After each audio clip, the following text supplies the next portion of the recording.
AssalamuAlikum څنګه لږی خیر تاسو ټول ټیک ټاک کې څنګه چې ما تاسو ته ویلو چې زه به تاسو ته په پښتو ټیک فیکټس کې د زیرو نه واله تر د یو ښه چې کوم ته موږ ښه یوټیوبر وایو د چا چې انکم کېږي نو هغه هر څه به زه تاسو ته ښیم. ما دا یو روم په رینټ باندې واخیستو او تاسو ته زه دا روم خول غواړم. دا بالکل خالی یو روم دی. سائز دی تقریباً 10x12 یا 8x12 زما جو څومره خیال دی. په دې باندې ما کار سټارټ کو او ګورو به چې تاسو په کم بجټ کې یو سټوډیو ځانله یا یو سیټ اپ ځانله څنګه جوړولی شئ.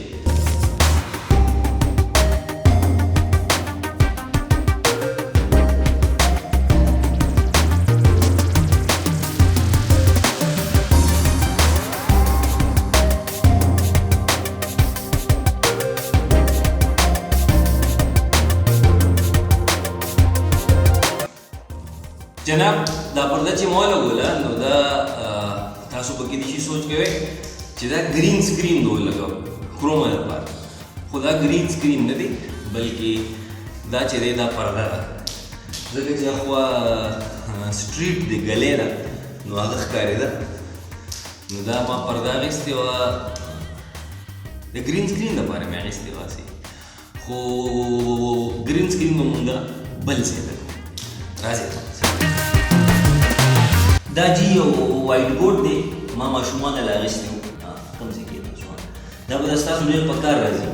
په دې به زه تاسو ته لکه د استاد غوندې هر یو څیز ښیم. نو دا زه هغه مخامخ خالي ځای نه دی هلته یم.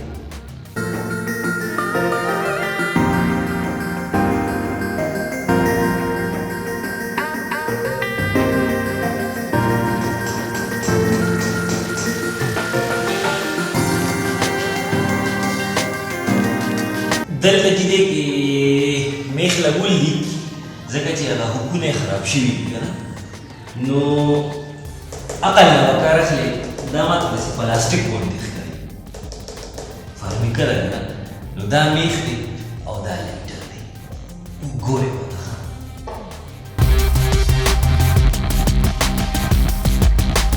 ماشومان دی داسې د اور سره یا د میخونو سره چرې هم لوبې نه کوي لبې نه کوي لبې هرې ګرم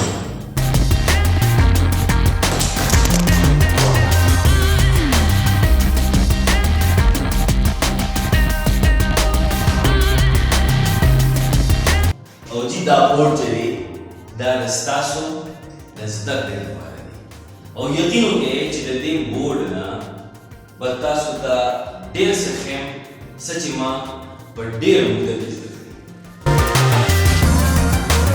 ما سره دا ما کپړه اخیستې ده د ګرین سکرین لپاره. نو زه کو سوچ وکړم ما ته نیچرل یو لایټ سورس چې کوم دی چې کله زه دا پرده دې ځای نه لرې کړم نو دلته نه موږ ته یو نیچرل سورس اف لایټ میلاویږي. موږ ته بیا ایکسټرا څه لایټس لګولي خو فلحال به موږ دغه ګرین سکرین چې کوم دی هغه د دیوال په دغې زما د جاکټ هم دغلته د دې دروازې او د دې جاکټ ترمنځ د دې لایټ سنټر کې به مونږ فلحال هغه ګرین سکرین لرو. ټیک شو جي.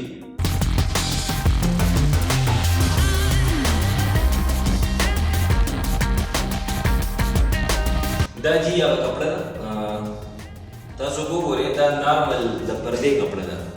د پردو یا د کباړي دکان ته به لاړ شئ او هلته به تاسو پلین کلر کې ګرین چې کومه کپړه ده هغه به د لټولو کوشش کوئ او زما د استاد خبره خو تاسو ته دا د کباړي سره میلو نه شي نو دا بسترو والا نه یا استرې چې جوړوي د هغوی سره به لازمي تاسو ته میلو شي. لہذا تاسو اخوا دېخوا ډېر مه ګرځئ. فوکس چې دی یو په ذهن کې خبر وساتئ چې دا کپړه به تاسو ته په کباړ کې یا د بسترو والا سره میلاویږي. نور ځان له کار مه ګورئ.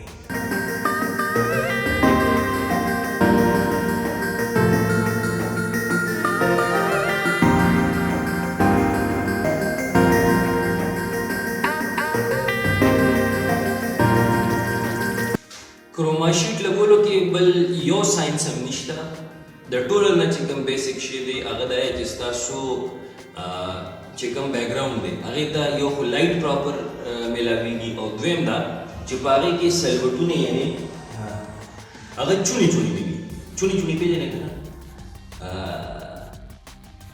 چونې چونې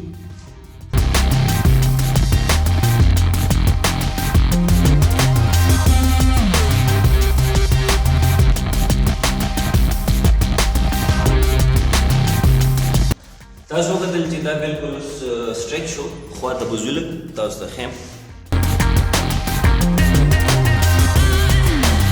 زما چې څونه خیال دی په دې لایټ باندې هم خو زه لږ غوندې په ایډیټینګ کې محنت وکړم نو زما کرومه چې ده هغه کټ کیدی شي چې ټرای وکړو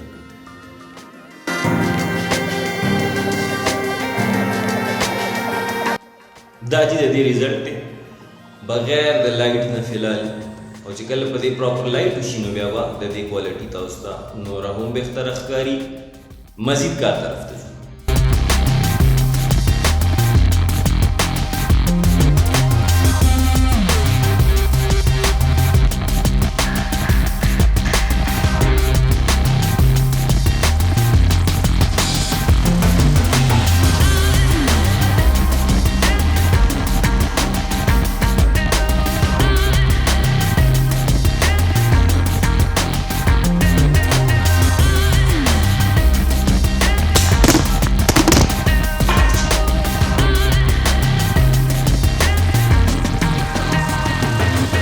ځو جناب اخر زمونږه کاونټر چې دی هغه بیسک چې د هغې کوم شیپ دی هغه جوړ شو او دې کې کار لاشتي دا به زه کومه خو چونکې په یو ورځ باندې هر څه نه کېږي نو نن هم دومره باقي چې کومه ویډیو ده هغه به سبا جوړ